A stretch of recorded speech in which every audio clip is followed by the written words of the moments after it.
मूषिकवाहनमोदकहस्त चामलकर्णविलम्बितसूद्रक वामनरूपमहेश्वरपुत्र विघ्नविनायक path नमस्ते।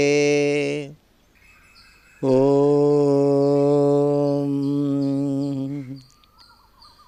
आयि आनंदवल्ली अमृतकलधरी आदिशक्ति महम्माये मायस्फटिकमणि मामदङ्गी षडङ्गी ज्ञानार्थपरिमलनयहरीं नादविन्दुधारिणी नादान्तदर्पणकरीं श्रीं बीजमन्त्रस्वरूपिणीम् अम्बा नमोस्तुते।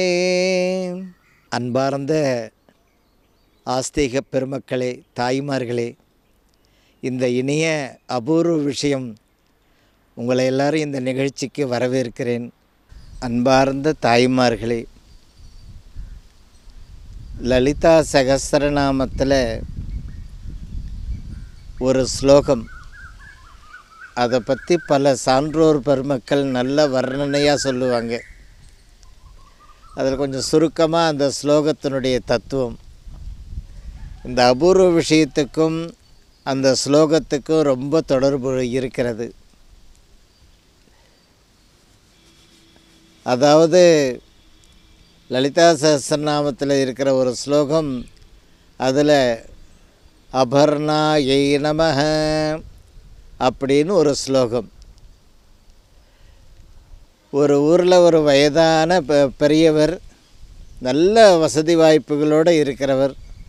அவர் தினம் அம்பாளுடைய பூஜை பண்ணி எல்லா சுமங்கலிகளுக்கும் ஒரு புடவை, ரவிக்கம், மஞ்சக்கிழங்கு, தாலி சரடெல்லாம் கொடுத்து எல்லாரையும் வடை பாயசத்தோடு சாப்பாடு போட்டு எல்லாரையும் சந்தோஷமாக அவர்களிடத்தில் ஆசிகளை பெற்று ஒவ்வொரு சுமங்கலியும் லலிதா பரமேஸ்வரியாக, ராஜராஜேஸ்வரியாக, அன்னை காமாட்சியாக, அன்னை மீனாட்சியாக, அன்னை விசாலாட்சியாக இப்படி ஒரு பாவித்து அவர் பக்தி சிரத்தையோடு பண்ணுறார். அவ்வளோ பெரிய ஜமீன் சொத்துக்கள், இது கொஞ்சம் கொஞ்சமாக இந்த பூஜை பண்ண எல்லாத்தையும் கொஞ்சம் கொஞ்சமாக கரைச்சி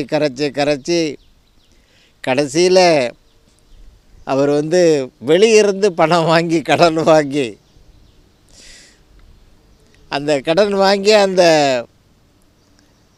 ஆன்மீக நிகழ்ச்சி தினம் அந்த சுமங்கலிகளுக்கு ஒரு 100 சுமங்கலியாவது அந்த 108 சுமங்கலிகளுக்கு புடவை, ரவிக்க, விரல் மஞ்சள், தாம்பூலம் இதை கொடுக்க ஆரம்பித்தார். அப்படி கொடுத்து எல்லாருக்கும் சாப்பாடு போடுவார். இது கொஞ்சம் கொஞ்சமாக கடன்களும் ஒரு பக்கம் அதிகமாகிடுது. ஒரு காலகட்டத்தில் அவர் பூஜை பண்ணிட்டு இருக்கார். லலிதா சகஸ்ரநாமம் ஓம் ஸ்ரீமாத்ரே நமஹ ஸ்ரீமத் மகாராஜ்ஞே நமஹ ஸ்ரீமசிம்ஹாசனேஸ்வர்யை நமஹ அப்படின்னு அந்த ஸ்லோகத்தை சொல்லிகிட்டே வரும்பொழுது அவருடைய வீட்டு வாயிற்படி அப்படி இப்படி குனிஞ்சு பார்த்துட்டே பூஜை பண்ணுவார். எட்டி பார்த்துன்னே பூஜை பண்ணுவார். என்ன எட்டி பார்த்து பூஜை பண்ணின்னு இருக்காருன்னாக்கா, இன்றைக்கி ஏதாவது கடன் வாங்கினவங்க, நாம் ஒவ்வொரு இடத்துல கடன் வாங்கினோமே, அவங்க யாராவது சத்தம் போட்டுற போகிறாங்க, இந்தாண்ட சுமங்கலிகள்லாம் உட்காந்துருக்கிறாங்களே அப்படின்னு அப்படி ஒரு பயத்தோடவே பூஜை பண்ணிட்டு இருப்பார். ஒரு நாள் அந்த ஸ்லோகம் சொல்லிகிட்டே வரும்பொழுது ரொம்ப தூரம் எல்லோரும் நிறைய பேர் வந்துட்டாங்க அந்த குடுக்கல் வாங்கல் விஷயத்துக்காக. அப்போ அவருடைய ஸ்லோகத்தில் லலிதா சஹஸ்ரநாமத்தில் ஒரு வரி அபர்ணாயை நமஹ. அந்த ஸ்லோகம் அதை சொல்லும் பொழுது திருக்கைலாயத்தில் இருக்கக்கூடிய அந்த ஆதி பராசக்தி, அந்த ஜெகதீஸ்வரி, அந்த ராஜராஜேஸ்வரி, அந்த அபர்ணாயை நமகன்னு ஒரு ஸ்லோகத்தை சொல்லும் பொழுது அந்த அவருடைய கண்களிலிருந்து தாரதாரையாக கண்ணீர் வந்தது. அந்த கண்ணீர் வரும் பொழுது அந்த கண்ணீர் துளிகள் திருக்கைலாயத்தில் போய் அம்பாளுடைய பாதத்தில் விழுது. அடுத்த க்ஷணம் அம்பாள் சும்மா இருப்பாளா? அபரணாயை நமக, தனக்கு யாரும் இல்லை நீயே கதி என்கின்ற ஒரு வாக்கியம். அபல நிலையில் இருக்கிறவங்கள, உன்னையே நம்பி இருக்கிறவங்கள நீ காப்பாற்ற வேண்டிய கட்டாயம் உன்னுடையது. அந்த ஸ்லோகத்தினுடைய ஒரு தத்துவம். எந்த ஒரு செல்வாக்கோ எந்த ஒரு சிபாரிசோ எதுவும் கிடையாது. நான் உன்னை முழுசாக நான் நம்பி இருக்கிறேன், என்னை நீ பார்த்துக்கணும். அபலையாக இருக்கிற உன் பாதார விந்தத்தில் அந்த அபரணாயை நமகன்னு அந்த ஸ்லோகத்தை சொல்ல உடனே கைலாயத்தை விட்டு அம்பாள் புறப்பட்டு வந்து ஒரு 2-3 மாட்டு வண்டியோடு அழகாக ஓட்டிண்டு நேராக அவருடைய தோட்டத்தில் எடுத்து வந்து விட்டு, அந்த வண்டியில் அத்தனையும் பல கோடிக்கணக்கான பொற்குவியல், ஐஸ்வர்யம், பட்டு பீதாம்பரங்கள் என்ன எங்கேருந்து வருது? அப்படி அந்த ஒரு சூழ்நிலை வரும்பொழுது அந்த இடத்துல அங்கே கூட்டி இருக்கிற கூட்டத்தை கூப்பிட்டாங்க. அந்த அம்மா, என்ன வந்திருக்கிறேன், இந்த மாதிரி இந்த பத்திரத்தை வச்சு இவ்வளோ வாங்கினார், இதுக்கு பணம் சேரணும். நீ என்னப்பா அந்த ஜமீன் சொத்தை வச்சு ஒரு பெரிய லலிதா சகஸ்ரநாம யாகம் பெரிய விழா நடத்தினார், சரிவா, எல்லாருக்கும் அந்த குடத்துலேருந்து அள்ளி கொடுத்தா உன்னுடைய காசு எந்தான்னு. அந்த பணம் பார்த்தோடனே எங்களுக்கு பணம் வந்துடுதுன்னு எல்லோரும் அந்தந்த பத்திரத்தெல்லாம் கொடுத்துட்டாங்க. சில்லறை கடை, நாட்டா கடை சொல்லுவாங்களே, அந்த மாதிரி ஊரு கோடியில் அந்த மாதிரி கடையிலலாம் கூட வாங்கிட்டார் அவர் இந்த பூஜைக்காக. எல்லாரையும் கூப்பிட்டு எல்லோரும் கொடுத்துட்டு எல்லா பத்திரத்தையும் எல்லா ஆவணங்களையும் கிழிச்சு போட்டு எல்லா பத்திரங்களையும் வச்சுட்டு அந்த பக்கத்தில் இருக்கிற மாமி எட்டி பார்த்துட்டே இருந்தா. கமலா மாமி, ஆஹா கமலா ஐங்கவாள், என் பேர் எப்படி தெரியும், அனைவரையும் அறிந்தவள் நான். என் பிள்ளை உள்ளர பூஜை பண்ணின்னு இருக்கான், அது பூஜை முடிஞ்சு வெளியே வந்தவுடனே இதெல்லாம் அவங்ககிட்ட ஒப்படைச்சிடு அப்படின்னு சொல்லிவிட்டு அவள் அத்தியானம் ஆகிட்டான். கைலாயத்துக்கு போயிட்டான் அம்பாள். இவர் எட்டி பார்க்குறாரு, ஆஹா இன்றைக்கி என்ன சண்டை நடக்குமோ, சகஸ்ரநாமம் முடிஞ்சது, எல்லாருக்கும் தாம்பூலம் வாங்கியாச்சு, எல்லாருக்கும் வடை பாயசத்தோடு சாப்பாடு போட்டாச்சு. அப்படி தெரு வாசலில் எட்டி பார்க்குறாரு, ஒரு காக்கா குருவி கூட யாரையும் காணோம். ஆஹா இன்றைக்கி ஏதோ சமாதானம் பண்ணிட்டாங்க பொழுது அவங்கவுங்க மனசில் வரலை பொழுது இருக்கேன்னு எட்டி பார்க்குறாரு. அந்த அம்மா கமலா மாமி, ஹே சுவாமி இங்கே வா, என்னப்பா, என்னம்மா, என்ன கமலா அப்படின்றார். என்ன உங்கள் ஆத்துக்காரர் உனக்கு சண்டையாடுறாரு? எனக்கு சண்டையெல்லாம் ஒன்றும் இல்லை, இங்கே வா, உன் தோட்டத்தில் போய் பாருன்னா. தோட்டத்தில் போய் பார்த்தா ஒரு 4-5 வண்டி, ஒரு 7 வண்டின்னு சொல்லலாம், அந்த அளவுக்கு சமுத்திரம் மாதிரி எத்தனை கர்ப்ப கோடி காலத்துக்கும் தேவையான ஐஸ்வர்யத்தை அதில் வச்சுட்டாவ. அந்த அபரணாயை நமக அந்த ஸ்லோகத்துக்கு அவ்வளோ ஒரு அனுக்கிரகம் பண்ணக்கூடியவள். அன்பு தாய்மார்களை, இந்த நிகழ்ச்சியை நீங்கள் எல்லோரும் ஒரு ஸ்ரத்தையாக பார்க்குறீங்க. பராசக்திக்கும் சித்தர்களுக்கு இருக்கக்கூடிய அபூர்வ விஷயத்தை இங்கே ஒவ்வொரு நாளும் இப்படி இந்த மரத்தடியில் உட்காந்து அப்படியே யோசனை பண்ணினே இருப்பேன், சொல்லிகிட்டே இருப்பாங்க, எழுதிகிட்டே இருப்பேன். அந்த வகையில் இந்த நிகழ்ச்சியை பார்க்குறவங்க அந்த ஸ்ரீ ரகுராம் அடிகளார்னு டைப் பண்ணி யூடியூப்பில் பார்க்குற நீங்கள், உங்களுக்கு தெரிஞ்சவங்களுக்கெல்லாம் ஷேர் பண்ணுங்கள். அம்மா உங்கள் ப்ரோக்ராம் நல்லா இருக்குன்னு அந்த பட்டனை இன்னும் அழுத்தணுமாமே, அதை அவசியம் அழுத்துங்க. அதில் 1ஆம் தேதியிலிருந்து பிறந்தவர்கள் 10ஆம் தேதிக்குள்ளார இருக்கிற ஆங்கில தேதி பிறந்தவர்கள் 1, 2, 3, 4, 5, 6, 7, 8, 9, 10 இந்த ஆங்கில தேதி பிறந்தவர்கள் அவர்களுடைய வீட்டில் பூஜை ரூமில் ஜெயந்திநாதர் படம் இருக்கான்னு பாருங்கள், அல்லது ஆதிசங்கரருடைய படம் இருக்கான்னு பாருங்கள். சாமி 2 படத்தையும் வாங்கி வச்சிடுறேன், கம்ப்யூட்டரில் இறக்கி லேமினேஷன் பண்ணி வச்சிடுறேன் பூஜை ரூமில். அதாவது அந்த 1ஆம் தேதியிலேருந்து 10ஆம் தேதியிலிருந்து பிறந்தவர்களுடைய இல்லத்தில் ஜெயந்திநாதருடைய படமும் ஆதிசங்கரருடைய படமும் இருந்தால் அவர்களுடைய முன்னேற்றம் தடையில்லாமல் முன்னேற்றம். அந்த தலைமை ரேங்க் எப்பயுமே அந்த 1 to 10 உள்ளவர்கள், அந்த தலைமை ரேங்க்கு அதிலே எல்லாம் அடங்கிடுது. அஷ்ட ஐஸ்வர்யமும் அதில் அடங்கியிருக்கு. அடிமை தொழில் இல்லாத முதலாளித்துவம் உள்ள அந்தஸ்துகள், எந்த சபையில் போனாலும் வாங்கப்பா அப்படின்னு உட்கார வைக்கிறாங்க. அப்படிப்பட்ட ஒரு முன்னேற்றம், லாபகரமான ஒரு வாழ்க்கை பயணம், அந்த 100% சொல்கிறீங்களா, அந்த 100% நல்ல நிலைமை உண்டாகும். அடுத்தது 11ஆம் தேதியிலேருந்து 31ஆம் தேதி வரையிலும் அடி சக்க இல்லை சாமி இவ்வளோ நம்பர் போட்டீங்க எல்லாருக்கும். அந்த 11, 12, 13 அப்படியே அந்த இலக்கு அந்த 31ஆம் தேதி வரையிலும் ஆங்கில தேதி பிறந்தவர்கள், உங்களுடைய வீட்டில் ராகவேந்திரர் பசுவோடு இருக்கிற காமதேனோடு இருக்கக்கூடிய ராகவேந்திரர் படம், அந்த படம் வீட்டில் இருந்தால் அந்த 11ஆம் தேதியிலிருந்து தொடர்ந்து அந்த இப்போ சொன்ன பார்த்தீங்களா 11, 12, 13 அந்த எல்லாம் 20, 21 எல்லாம் எவ்வளோ இருக்கோ அத்தனை நம்பர் 31ஆம் தேதி வரைக்கும் அந்த பிறந்த தேதி உள்ளவர்கள் காமதேனோடு இருக்கக்கூடிய ராகவேந்திரருடைய படம் ஹால்லையோ பூஜை ரூம்லேயோ வைங்க. என்னப்பா செட்டில் ஆகிட்டியா, செட்டில் ஆகிடுவீங்க. இல்லைன்னா அவங்களுடைய அந்த 11 to 31 பிறந்தவர்கள் ராகவேந்திரருடைய படம் வைக்கணும். அடுத்தபடியாக பச்சை நிறம் செடி வளர்க்க வேண்டும். வீட்டில் ஏதாவது ஒரு பூச்செடி, துளசி செடி, கற்றாழை, கற்பூரவள்ளி, பவழமல்லி, மாதுளம்பழம் செடி, அந்த மாதிரி ஏதாவது ஒரு செடி அவர்களுடைய இல்லத்தில் வளர்ந்து வந்தால் அவர்களுடைய வளர்ச்சி காமதேனும். பூஜ்யாய ராகவேந்திராய சத்யதர்ம ரதாயச்ச பூஜிதாம் கல்பவிருட்சாய நமதாம் காமதேனுவே. எனக்கு நீ காமதேனு போல் இருந்து எல்லாத்தையும் பண்ணு. இந்த 5 நாள் பணக்கார 5 நாள் ஏழன்ற பழப்பு போகட்டும். எங்கே போனாலும் ஒரு டென்ஷனாக இருக்குது. ஒரு போகிற நியாயமான வழியில் போனால் கூட அது கூட போராடின்னு இருக்கிறேன் அப்படின்றீங்களே. அவங்க அந்த பச்சை செடியை அழகாக அவங்களுடைய வீட்டு வாயிற்படியில் தோட்டத்தில் டெய்லி பார்க்கணும். அந்த செடியை ஏதோ இருக்குதுன்னு போயிட்டே இருக்கக்கூடாது. அந்த செடி தொட்டிகளுக்கு அவ்வளோ தண்ணி ஊற்றி அதை ஒரு குழந்தைகள் மாதிரி வளர்த்து வாருங்கள். உங்களுடைய நிலைமை அதான் சொன்னேன், 5 நாள் வளர்ச்சி 5 நாள் தேய்வு, அந்த தோஷம் நிவர்த்தியாகும். அந்த 100% வாழ்க்கையில் முன்னேற்றம் உண்டாகும். சபாஷ் சாமி, நீங்கள் சொன்ன மாதிரி அம்மா வாங்கி வச்சிட்றேன். அதே போல் 9ஆம் தேதி, 27ஆம் தேதி, 18ஆம் தேதி இந்த தேதியில் பிறந்தவர்கள் போராடி போராடி ஜெயிக்கிறாங்க.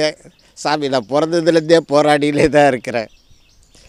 அந்த தேதியில் பிறந்தவர்கள், அதாவது அறுபடையில் ஒரு படை வீட்டுக்கு ஆண்டுக்கு ஒரு முறை போய் தரிசனம் பண்ணுங்க பொதுவாக. அப்போ தான் அந்த 18, 9, 27 இந்த தேதியில் பிறந்தவர்கள் அந்த ஒரு முழுமையான ஒரு வெற்றியை வாழ்க்கையை நோக்கி பயணிப்பீங்க. இல்லைன்னா போராடினே இருப்பீங்க. ஏன் போராடணும்? இன்றைக்கி ஒரு 200 ரூபா போனால் போகுது. இப்போ அந்த காலத்தில் 200 ரூபாய்க்கு போயிட்டு வந்தாங்க அறுபடை வீட்டுக்கு. இன்றைக்கி போகணுன்னா ஒரு 6 படை வீட்டுக்கு போகணுன்னாலே ஒருத்தருக்கு 1500 செலவாகுது. பஸ் சார்ஜு, சாப்பாடு, போய் ஐயனை தரிசனம் பண்ணிட்டு வர்றதுக்கு. பரவாயில்லை, அதை பண்ணுங்க. போராடி போராடினே இருக்கிறத விட அந்த போராட்டத்துக்கு உரிய நேரத்தில் வெற்றி கிடைக்க வேண்டும் அல்லவா வாழ்க்கையில். கல்யாணமாகட்டும், உத்தியோகமாகட்டும், தொழிலாகட்டும், சொந்த வீடாகட்டும், வீட்டில் இருக்கிற உட்பூசல் ஆகட்டும், வீட்டில் இருக்கிற 9 டிக்கெட்டு செட்டில் ஆகலையன்ற கவலையாக இருக்கட்டும். அதாவது பிறந்த வயதிலிருந்து கரெக்டாக 70வது வயசு வரல இந்த போராட்டங்களா. சரி, வருஷத்துக்கு ஒரு தரம், 6 மாதத்துக்கு ஒரு தரமாவது 6 படை யானை பாருங்கள். உங்களுடைய நிலைமை தானாக சரியாகி முன்னேற்றத்துக்கு வருவீங்க. அதே போல் வீட்டில் ஒரே பிரச்சனையாக இருக்குது தாயே. எதை தொட்டாலும் சண்டையாகி போகுது, இல்லை எதை தொட்டாலும் நஷ்டமாகி போகுது. எதுவுமே வேணான்னு கம்முன்னு இருந்தால் கூட சரி, என்னை தேடி வம்பு வழக்கு வருது. நான் நல்லதை சொல்லி நல்லதை எண்ணத்தோடு பரோபகாரம் பண்ணுறேன், அவர்களால் எனக்கு விரோதம்தான் கடைசியில் வருது. அப்படி எல்லா வகையிலையுமே ஒரு திருப்தி இல்லாமல், ஒரு மனசு நிம்மதி இல்லாமல் இருப்பாங்க. அப்படியேற்பட்ட சான்றோர் பெருமக்கள் தாய்மார்கள் எல்லாம் இந்த கையை பாருங்கள். இப்படி ஒரு கை அரிசி, இப்படி ஒரு கை அரிசி, இப்படி ஒரு கை அரிசி, இப்படி ஒரு கை அரிசி. அதாவது முன் கை, முன் சிரங்கா, சிரங்கான்னா இப்படி அல்றது அரிசி, பின் சிரங்கா இந்த பின்னாடி அல்ல. இதில் எவ்வளோ அரிசி கொள்ளுதோ அதை கொட்டணும். இந்த மாதிரி உங்கள் கையால் ஒரு 3 தரம் இல்லை 7 தரம் 9 தரம் போட்டு பாத்திரத்தில் அழகாக சமைச்சி அதில் அவ்வளோண்டு தோரம்பருப்பு இல்லை பைத்தம்பருப்பு கொஞ்சோண்டு ஒரு ஸ்பூன் போட்டுட்டு வெல்லம் போட்டு நெய் முந்திரி உறுப்பு திராட்சைலாம் போட்டு ஒரு பொங்கல் செய்து அந்த கோவிலில் பிராகாரத்தில் வேப்பமரம் இருக்கும், அரச மரம் இருக்கும், இல்லை நேராக கோவிலில் கிரகத்திலே அந்த பிரசாதம் நைவேத்தியம் பண்ணி கொடுக்குறாங்களா பாருங்கள். அதை எடுத்து போய் கொடுத்து அந்த நைவேத்தியம் பண்ண சொல்லிவிட்டு அங்கே இருக்கிறவங்களுக்கு எல்லாருக்குமே அந்த பொங்கலை விநியோகம் பண்ணிவிட்டு அந்த பொங்கல் சமைச்ச பார்த்திங்களா பாத்திரம் பண்டம் தட்டு கிட்டு எல்லாம் கிண்ணம்லாம் அதெல்லாம் அங்கேயே வச்சுட்டு வந்துடணும். அதை எடுத்துன்னு வரக்கூடாது. அதுதான் வினை பொங்கல். அந்த வினையாகப்பட்டது நம்முடைய வாழ்க்கையில் துரத்திக்கினே இருக்குது. சொல்ல பார்த்திங்களா, இந்தந்த ரூபத்தில் பொண்டாட்டி ரூபத்தில் தொல்லைன்றாங்க, கணவர் ரூபத்தில் தொல்லைன்றாங்க, பசங்க ரூபத்தில் தொல்லைன்றாங்க, ஒரு 20 வருஷம் நட்பு அதில் கூட தொல்லைன்றாங்க. எல்லா மாதிரி பிரச்சனைகள் ஒரு சில கண்டெய்னர் லாரியில் வச்சு நம்ம பாவ புண்ணியம் கஷ்டங்கள் எல்லாம் ஏத்தனை விட பத்தாது. இன்னும் அப்படியேற்பட்ட ஒரு நெருப்பாற்றை கடந்து கொண்டிருக்கின்றக்கூடிய ஒரு சமூகமாக மாறினே இருக்குது. அந்த வினைப்பொங்கல் வைத்தோம்னாக்க நம்மளை சுற்றி இருக்கக்கூடிய கஷ்டங்கள் தானாக விலக ஆரம்பித்துவிடும். ஞாயிற்றுக்கிழமையில் அம்பாளுடைய சன்னிதானத்தில் போய் 7 to 10 காலையில் 7 மணிலேருந்து 10 மணிக்குள்ளார ஒரே ஒரு அடிப்பிரதர்ஷனம் பண்ணுங்க. இஷ்டகாமியார்த்த பலம் சித்திரஸ்து, நீ நினைத்ததை நான் நடத்தி தருகிறேன்னு அவள் கருவறையிலேருந்து புறப்பட்டு வருவாளாம் அந்த பராசக்தி ஞாயிற்றுக்கிழமையில். அன்பு தாய்மார்களே, இப்போ ஒரு சின்ன பட்ஜெட்டு தான், அதை சொல்ல போகிறேன். மிதுனம் கன்னி இந்த ராசிக்காரர்கள் வீட்டில் கொஞ்சம் அதிர்ஷ்டகரமாக இருக்கணும். வாழ்க்கையிலே வீட்டில் வெளியே போகிற இடங்களில் எல்லாத்துலேயும் அதிர்ஷ்டகரமாக இருக்கணும். இல்லை அது அதிர்ஷ்டம் நாம் மற்றவங்களுக்கு அதிர்ஷ்டக்காரனாக இருக்கிறோம், ஆனால் நாம் அதிர்ஷ்டக்காரனாக எப்போ ஆகிறது அதை பற்றி அருள்வாக்கு சொல்லுங்க சாமி. அந்த மிதுனம் கன்னி இந்த ராசிக்காரர்கள் வீட்டில் சின்னதாக ஒரு பூஜை ரூமில் வெள்ளி தீபம் ஏற்ற பழகுங்கள். வாழ்க்கை அதிர்ஷ்டகரமாக இருப்பீர்கள். சபாஷ். வீட்டில் கல்யாணத்துக்கு கொடுத்த சீருக்கு வந்த ஃப்ரெண்ட்ஸு கொடுத்த விளக்கு ஏதாவது இருக்கும், தேடி பார்க்குற சாமி. எங்கள் தாத்தா முப்பாட்டன்லேருந்து விளக்கெல்லாம் வச்சுருக்கிறாங்க, அதை பொட்டி திறந்து எடுக்கிறேன். அந்த மிதுனம் கன்னி இந்த ராசிக்காரர்கள் வெள்ளி தீபம் அது வாரம் ஏற்ற ஆரம்பிங்க. உங்களுடைய வாழ்க்கை அதிர்ஷ்டகரமாக பயணிப்பீர்கள். அடுத்தது சொல்லுங்கள் சாமி சீக்கிரம். எங்கள் ராசியெல்லாம் தனுசு மீனம் இந்த ராசிக்காரர்கள் இந்த குருவாயூரில் கொண்ட வைத்த தீபம் இருக்கும், பித்தளை தீபம். அதை ஒரு 2 தீபம் இந்தாண்டு அந்தாண்டு அழகாக ஏற்றின்னு வாங்க வாரத்தில் ஒரு நாள். அந்த குருவாயூர் கேரளா தீபம் சொல்லுவீங்க. சபரிமலைக்கெல்லாம் போகிற ஐயப்ப பக்தர்கள் தீபம் இல்லாத வீட்டுக்கு வர மாட்டாங்க. ஒரு பெரிய குத்து விளக்கு தீபம் அந்த கேரளா தீபம் வாங்கி வந்து கொடுப்பாங்க ஏற்றுறதுக்கு. அதில் வாழைப்பழம் கொண்டை இருக்கும் அழகாக. அந்த தனுசு மீனம் இந்த ராசிக்காரர்கள் கேரள குருவாயூரப்பன் சன்னிதானத்தில் இருக்கிற மாதிரி அந்த தீபத்தை ஏற்றுங்க. வாழ்க்கை உங்களுக்கு அதிர்ஷ்டமாக இருக்கும். மற்றவர்களுக்கு எல்லாரும் நீங்கள் ஸ்வீட்டாக இருக்கீங்களே, உங்கள் வாழ்க்கையில் ஸ்வீட்டு உங்களை தேடி வரும். அடுத்தது மேஷம் விருச்சகம். அதாவது நவராத்திரியிலெல்லாம் தீபம் ஏற்றுவீங்க. அதில் பட்சி இருக்கக்கூடிய தீபம். பட்சி அதாவது ஒரு யாழி மாதிரி இருக்கும், அல்லது ஒரு மயில் மாதிரி இருக்கும். அந்த மாதிரி பட்சி இருக்கும் தீபத்தினுடைய கொண்டையில். அந்த தீபம் அழகாக கேட்டு வாங்குங்க. சின்னதாக அழகாக பட்சி இருக்கிற மாதிரி இருக்கிற தீபம். சில இடத்துல யானை இருக்கும், சில இடத்துல பட்சி இருக்கும், ஏதாவது சங்கு சக்கரம் இருக்கும், ஏதாவது உருவம் பதித்திருக்க வேண்டும். பட்சி இருக்கிறது ரொம்ப விசேஷம். அந்த பட்சி இருக்கிற தீபம் மேஷம் விருச்சிக ராசிக்காரர்கள் தீபம் ஏற்றினுவாங்க. உங்கள் வாழ்க்கை இருக்குமா, எல்லாம் வருது, ஓட்ட கையோட போயிடுத்து எல்லாம் அப்படின்றீங்களே. வருது, ஆனால் இதில் ஓட்டையில் போயினே இருக்குது. ஓசை இல்லாத வெற்றி பெறக்கூடிய ராசிக்காரர்கள் எங்கேயும் சந்தடி இல்லாத ஜெயிச்சுன்னு வந்துடுவாங்க. அப்படிப்பட்டவங்க என்ன சம்பாதிச்சாலும் அந்த ஓட்ட வழியாக போயிடுது எல்லாம். அந்த மேஷம் விருச்சிக ராசிக்காரர்கள் பட்சி உள்ள தீபத்தை பூஜை ரூமில் வாரம் ஏற்றினுவாங்க. உங்கள் கையில் அந்த அஷ்டலக்ஷ்மியினுடைய கடாட்சம் நிரம்பி வழியும், அந்த பீரோவிலையும் கொஞ்சம் வழியும், பேங்க்லேயும் கொஞ்சம் வழியும். அடுத்தது ரிஷபம், துலாம். இந்த ராசிக்காரர்கள் காமாட்சி அம்மன் தீபம் வீட்டில் பூஜை ரூமில் மாமூல பித்தளையில் காமாட்சி விளக்கு விற்பாங்க. அந்த தீபம் ஏற்ற பழகுங்கள். அந்த ரிஷபம், துலாம் மற்றவர்களுக்கு ஒரு மதிக்கக்கூடியவர்களாக இருக்கிறீர்கள். உங்கள் மனசில் நீங்கள் 100 மார்க் போடுறீங்களா? இல்லை போடலை, இப்படியே கன்னத்தில் கை வச்சுன்னு உட்காந்துருக்கீங்க. காரணம், நல்லா பாடுபடுறோம், அந்த பலன் எவ்வளோக்கோ போய் சேருது. நாம் பாடுபடுறதுக்கு ஏற்ற மாதிரி பலன் வர மாட்டேங்குது. அதை போராடி அந்த 100 ரூபாய் பொருளை முடிக்கிறதுக்குள்ளார கடைசியில் 95 ரூபாய்க்கு முடிச்சுட்டு வர வேண்டியதாக இருக்குது. அதனால் அந்த ரிஷபம், துலா ராசிக்காரர்கள் அதிர்ஷ்டம் உங்களை வரவேற்க வேண்டும். அது வாரம் ஒரு காமாட்சி அம்மன் பித்தளை தீபம் வீட்டில் இருக்கும், அதை அழகாக ஏற்றிண்டு வாங்க. நீங்கள் ஏற்றலைனாலும் வீட்டில் இருக்கிற பெரியவங்க ஏற்றினா உங்கள் ராசிக்கு நல்லது தான். என் பையன் இதிலெல்லாம் எங்கே சாமி ஈடுபாடு? அவன் ரிஷபம், துலாம் தான். நான் பெற்றவன், நான் ஏற்றலாமா? தாராளமாக ஏற்றுங்க. மாதா செய்வது மக்களை காக்கும். பெற்றவர்கள் செய்கிறது பிள்ளைகளையும் குழந்தைகளையும் பேரம்பேத்திகளை எல்லாத்தையுமே காப்பாற்றுமாம். அடுத்தது மகர கும்பராசிக்காரர்கள். அஷ்டலக்ஷ்மி பதித்த விளக்கு. ஆஹா, இத்தனை விளக்கெல்லாம் சொல்கிறீங்க, வீட்டில் இருக்குது. இந்த அஷ்டலக்ஷ்மி பதித்த விளக்கு பித்தளை கடைக்கு பயணமாகுங்க.